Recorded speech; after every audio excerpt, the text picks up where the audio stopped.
जया एकादशी कल भगवान विष्णु की कृपा पाने के लिए जरूर पढ़े यह व्रत कथा। जया एकादशी व्रत का पालन सच्ची श्रद्धा के साथ करता है, उसे पुण्य की प्राप्ति होती है। इस दिन भगवान विष्णु का पूजन करने से दोषों से मुक्ति मिलती है।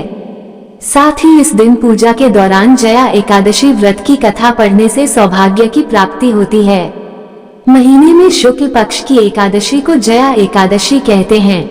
इस साल जया एकादशी 20 फरवरी को है। जया एकादशी बहुत ही पुण्यदायी एकादशी मानी जाती है। इस एकादशी का व्रत करने से सभी तरह के पापों से मुक्ति मिल जाती है।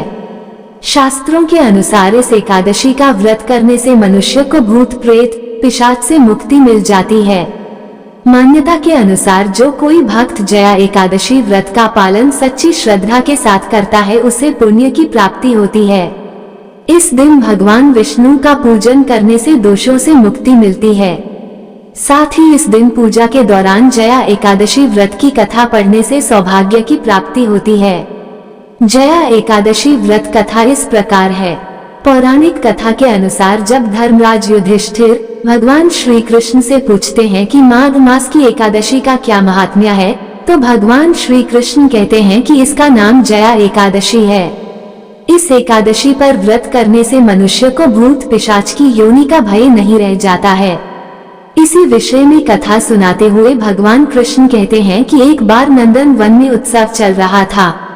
इस उत्सव में सभी देवतागण, सिद्ध संत और दिव्य पुरुष उपस्थित थे। इस उत्सव कार्यक्रम में गंधर्व गायन कर रहे थे एवं गंधर्व कन्याएं नृत्य कर रही थीं।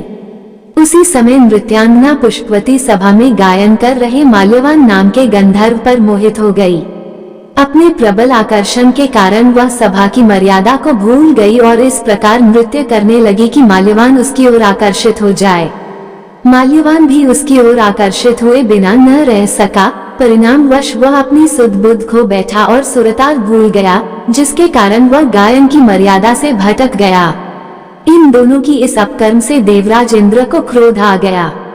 उन्होंने दोनों को श्राप दिया कि वे स्वर्ग से वंचित हो जाएं और पृथ्वी पर अति नीच पिशाच योनि को प्राप्त हो। श्राप के प्रभाव से दोनों पिशाच बन गए और हिमालय पर्वत पर एक वृक्ष पर अत्यंत कष्ट भोगते हुए रहने लगे। एक दिन दोनों अत्यंत दुखी थे, जिसके चलते उन्होंने सिर्फ फलाहार किया और उसी रात्रि ठंड के कारण उन दोनों की मृत्यु हो गई। संयोग से उस दिन माघ शुक्ल पक्ष की एकादशी तिथि थी। इस प्रकार से अनजाने में जया एकादशी का व्रत हो जाने के कारण दोनों को पिशाच योनि से मुक्ति प्राप्त हो गई, जिसके बाद वे पहले से भी अधिक सौंदर्यवान हुए और पुनः स्वर्गलोक में स्थान प्राप्त हुआ।